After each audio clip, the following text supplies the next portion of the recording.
Baik, jadi kita akan membahas lagi mengenai relief device dan ini adalah topik terakhir yaitu mengenai relief design consideration, relief design considerations.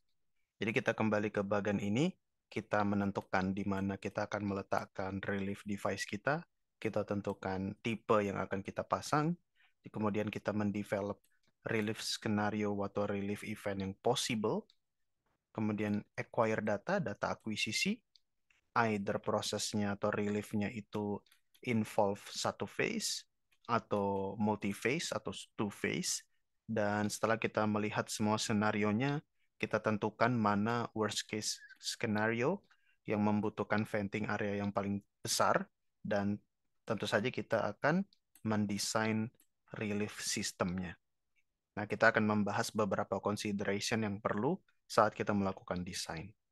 Oke, jadi seperti yang sudah disampaikan sebelumnya, desainer atau proses safety engineer, proses safety designer itu harus familiar dengan berbagai macam code, governmental code, industrial standard, kemudian insurance requirement.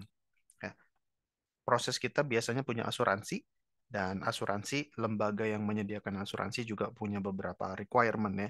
Jadi engineer, designer harus tahu dan harus comply dengan governmental code, industrial standard, baik yang berlaku secara global maupun spesifik di company tersebut, dan juga requirement-requirement dari insurance.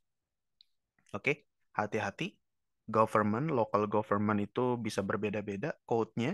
Jadi kalau Anda bekerja di Indonesia dan somehow mungkin dirotasi ke internasional, atau mungkin resign dan pindah ke company lain, itu bisa berbeda code-nya. Jadi code di satu negara belum tentu sama.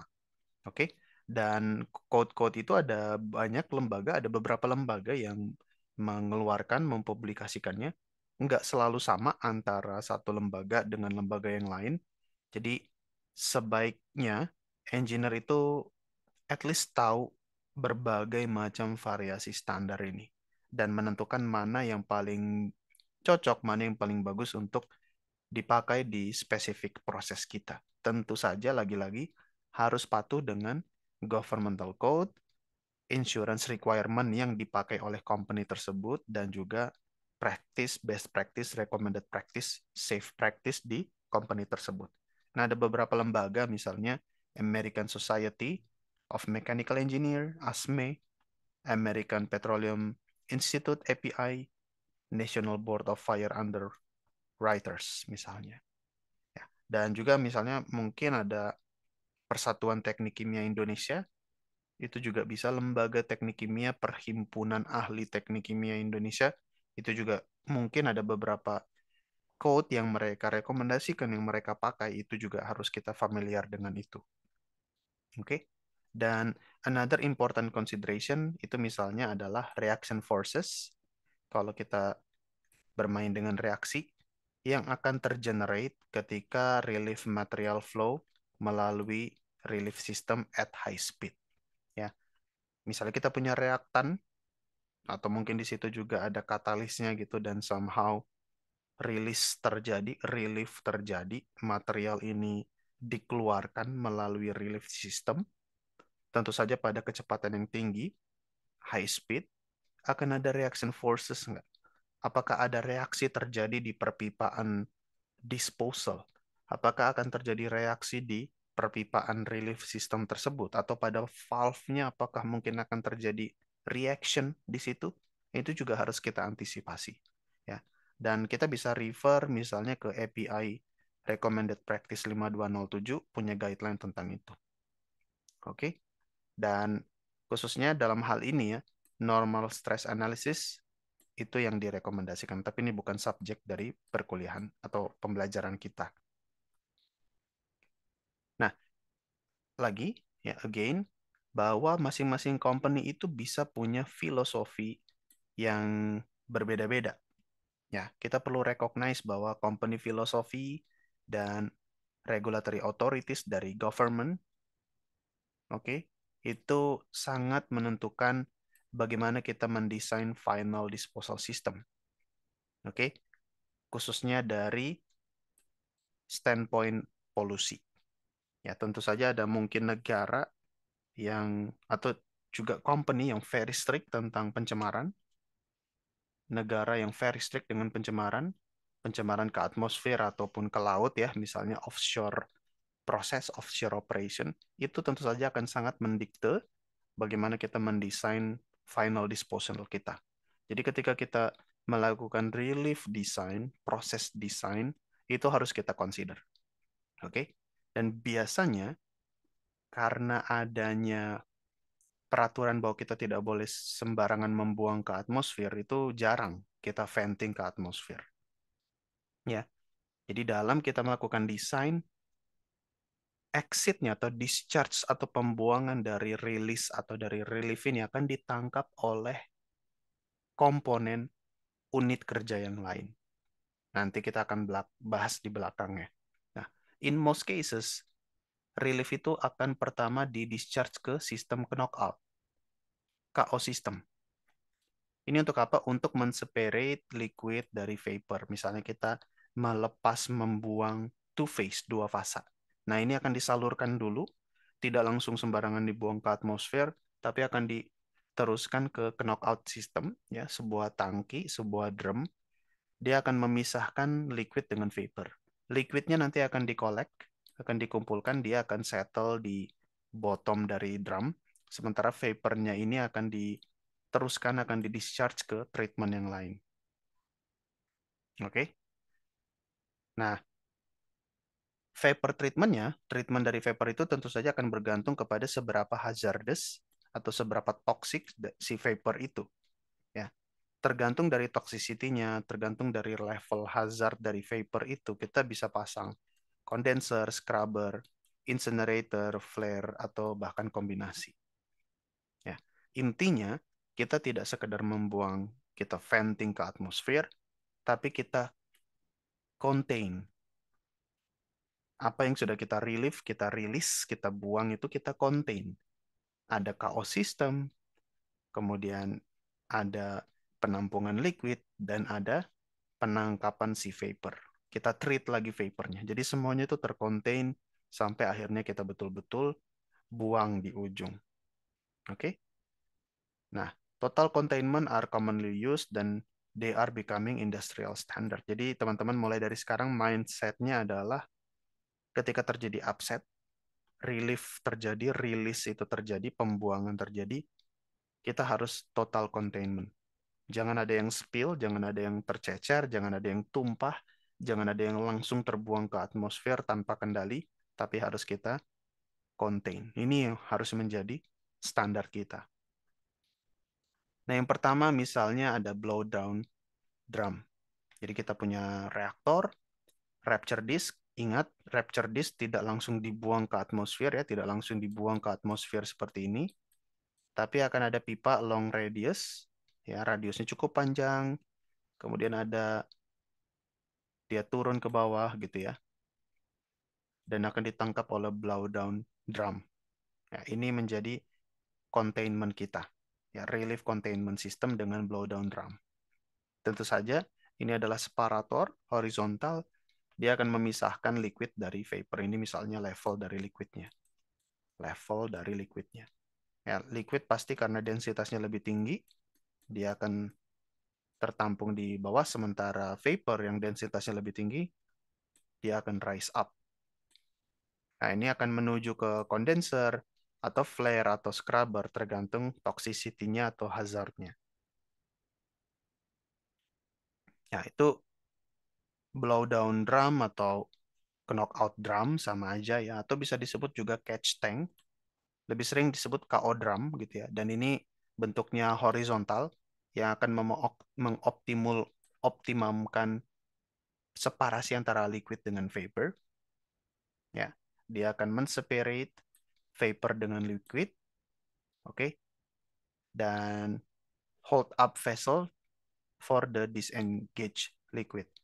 Jadi ya setelah kita punya liquidnya ini ya, setelah dia terpisah liquid di sini, tentu saja kita bisa pasang juga ada outlet ke sini dan nanti akan ada drum lain yang akan menampung keluaran outlet liquid keluaran dari blowdown drum atau KO drum, dan tergantung lagi pada hazard atau toxicity dari liquidnya ini bisa kita rilis ke lingkungan seperti itu kalau memang dia safe, atau kalau tidak ya kita netralisir dulu gitu, atau bahkan bisa kembali menjadi feed, menjadi umpan lagi untuk proses kita bisa juga. Jadi tergantung quality, toxicity, hazard dari apa yang ada di liquidnya ini, sama seperti di vapornya. Two-phase mixture usually enters at one end, ya, dua fasa masuk dari satu sisi yang ujung, ya, at one end, and vapor leaves at the opposite end. Jadi seperti ini, dua fasa masuk dari sisi ini, maka vapor akan keluar dari opposite end. Inlets may be provided at each end, okay, with vapor exit in the center to minimize vapor velocity. Ya, ini basic, tapi actualnya sekarang bisa teman-teman lihat sendiri seperti apa pabrikan mengeluarkan desain knockout drumnya. Ya, mungkin tidak specifically sama seperti ini panduan yang basic ya. Inlet bisa dipasang di masing-masing sisi, dan keluaran dari vapor itu di center, di tengah untuk minimize vapor velocity. Oke. Dan when space within plant is limited, ketika pabriknya, area plant-nya itu limited, kita bisa pakai juga tangential atau vertical knockout drum. Di vertikal intinya. Sama persis proses kerjanya, oke, cuman dia vertikal. Ini horizontal. Nah, misalnya seperti ini ya, yang tangential KO drum, vertical. Jadi ada reaktor, rupture disk-nya terbuka seperti itu ya, terbuka. Rupture disk located as close to vessel as possible ya, dekat reaktor, dekat vessel, ada rupture disk, terbuka, keluar, terdispose material melewati long radius, ditangkap dulu dengan tangential KO drum, dan tergantung dari toxicity-nya, vapor bisa di-fan ke atmosfer, atau bisa dibakar, di flare, atau masuk ke scrubber dulu, dan sisa liquidnya bisa ditangkap oleh catch tank. Dan tergantung pada kualitas liquid di catch tank, dia bisa dijadikan umpan lagi, atau bisa langsung dirilis ke badan air yang terdekat, mungkin kalau memang dia tidak mencemari, ke sungai, bahkan mungkin ke laut, seperti itu. Nah, ini sizing ya. Sizing sederhana bagaimana kita mendesain KO drum. Oke, ini bisa kita refer ke Grossell atau ke API 521. Oke, ini adalah desain atau sizing yang dibuat based on maximum allowable velocity untuk meminimize liquid entrainment. Maksudnya liquid entrainment itu apa?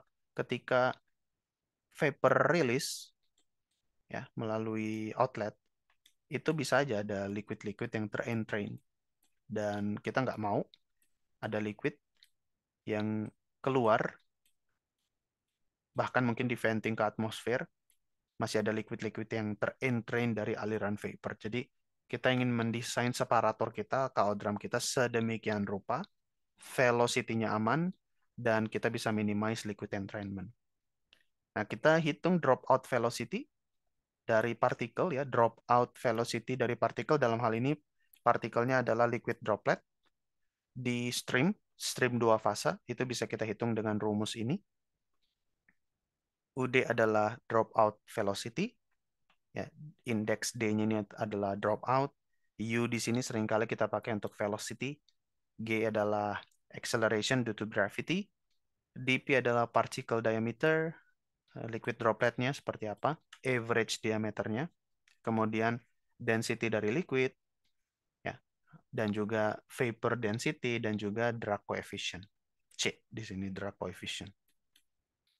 Sederhana rumusnya, cuman ada konstanta 1,15 dikali apapun yang ada di square root ini. Straightforward, dan kita bisa hitung drag coefficient-nya dengan ini. Nah, ini yang mungkin lebih complicated dibandingkan rumus yang ini. Bagaimana kita bisa mendapatkan drag coefficient-nya. Ya, jadi C RE squared di sini kita bisa hitung di sini.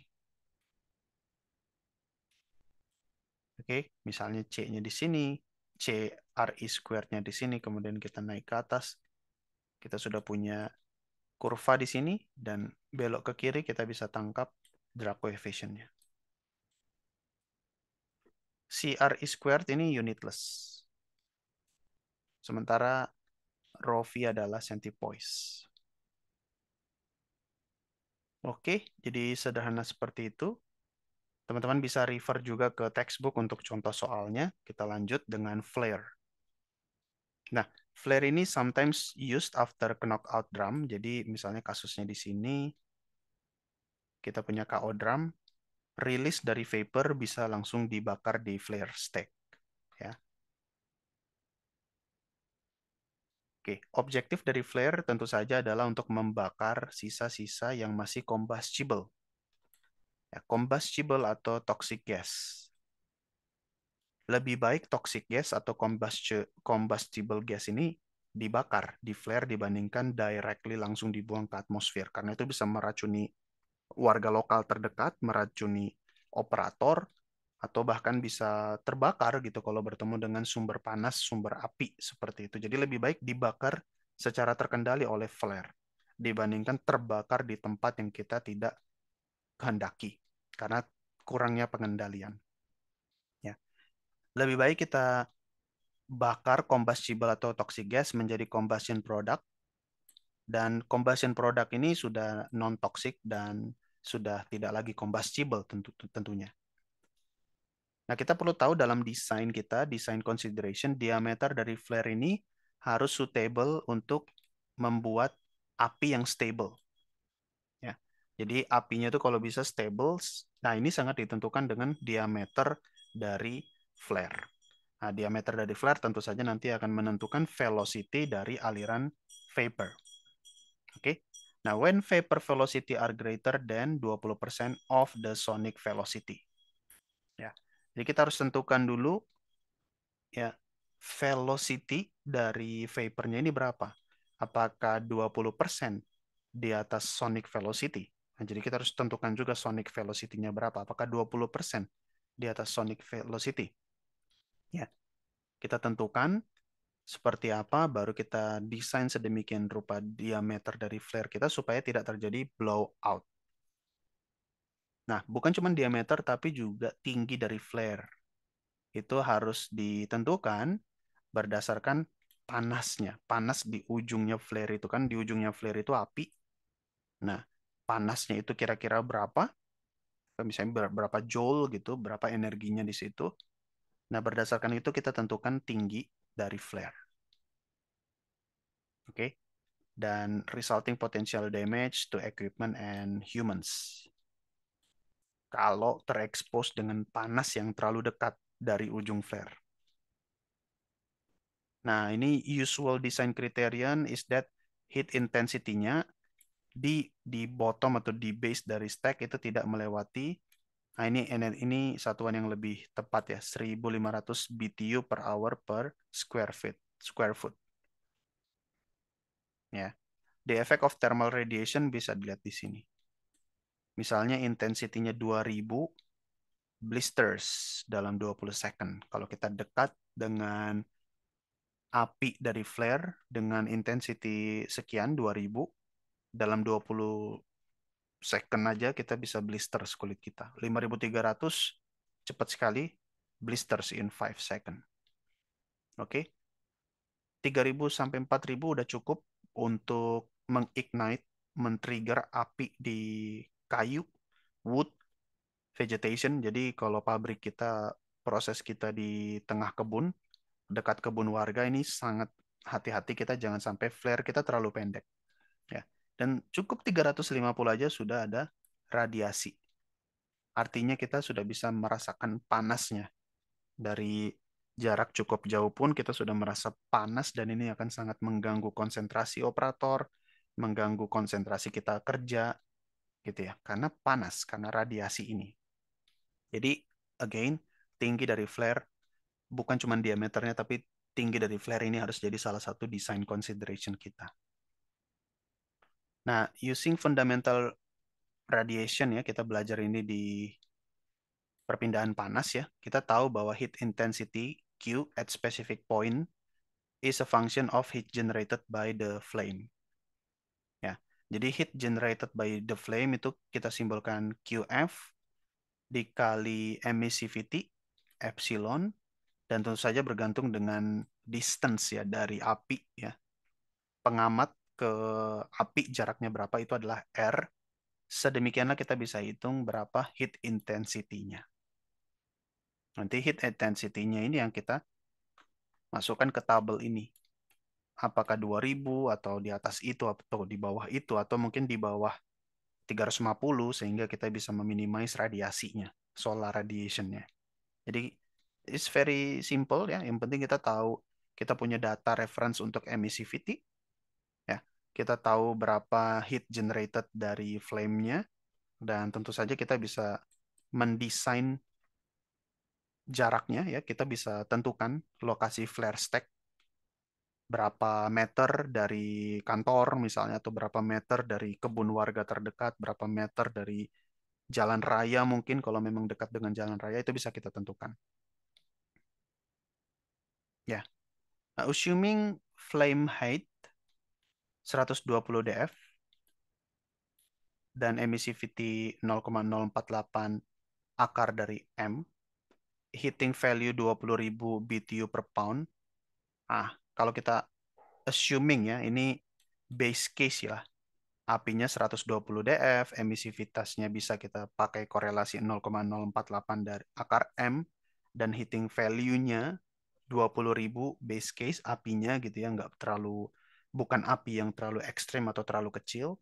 Kita pakai angka rule of thumb 20.000. Nah, kita bisa secara algebraic memodifikasi equation di atas untuk menentukan flare height sebagai fungsi dari flare stack diameter df ya. Df itu flare stack diameter and the desired heat intensity at distance xf from the base of the flare for a burning fuel with molecular weight m, vapor rate qm. Jadi udah ada semua di sini simbolnya apa ya. M itu artinya molecular weight dari combustible komponen ini. HF itu adalah tinggi dari flare. DF itu adalah diameter dari flare stack ya.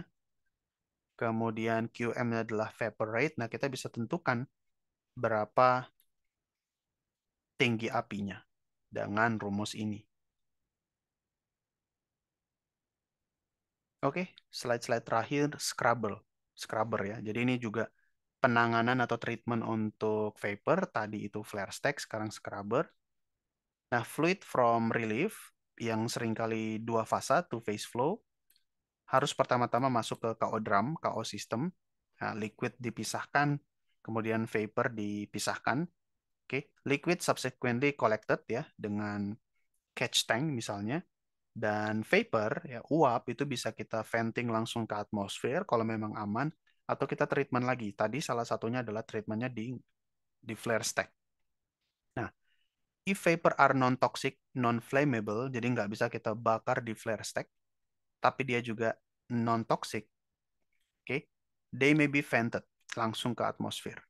Kecuali ada regulasi dari negara atau regulasi dari company yang mengatakan memang tidak boleh langsung di venting begitu saja. Nah, if the vapor itu toxic, a flare yang sudah kita bahas atau scrubber system may be required. Ya, jadi flare kita bisa pakai kalau dia toxic dan juga tentu saja bisa dibakar, flammable atau combustible.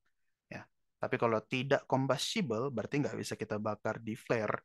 Kita bisa pakai opsi scrubber. Oke, scrubber ini bisa terbuat dari packed column, plate column, atau Venturi type system. Nah, kalau teman-teman tertarik untuk scrubber, desainnya seperti apa bisa baca ke buku Unit Operation Treibold. Terakhir, condenser, a simple condenser ini juga salah satu unit operation untuk men-treat vapor. tadi sudah kita bahas scrubber dan flare stack. Ini adalah condenser. Intinya vapornya itu akan kita kondensasi. Nanti akan menghasilkan liquid juga. Nah, kadang-kadang dalam beberapa kasus kondensasi ini kita suka ya, it's attractive for us if the vapor have a highly boiling point and if the recovered condensate is valuable. Jadi kita nggak mau bakar. Kalau bakar ya tentu saja dia ya udah terbakar, tidak bisa kita pakai lagi ya.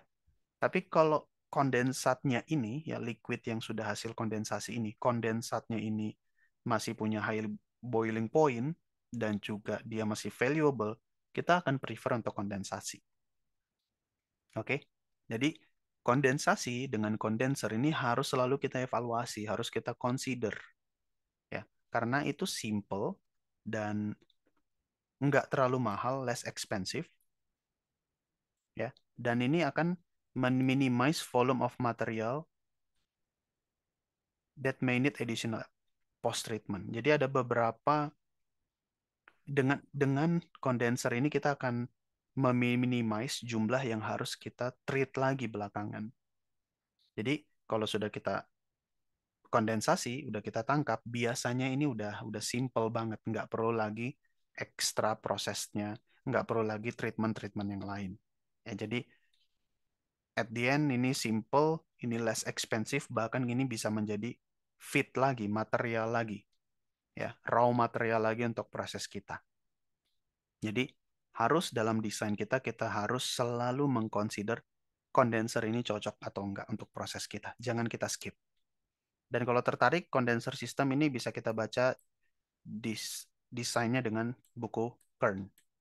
Untuk heat exchanger design, condenser design, heat transfer tuh bisa baca buku Kern. Kalau tadi scrubber, tertarik bisa baca buku Treibold.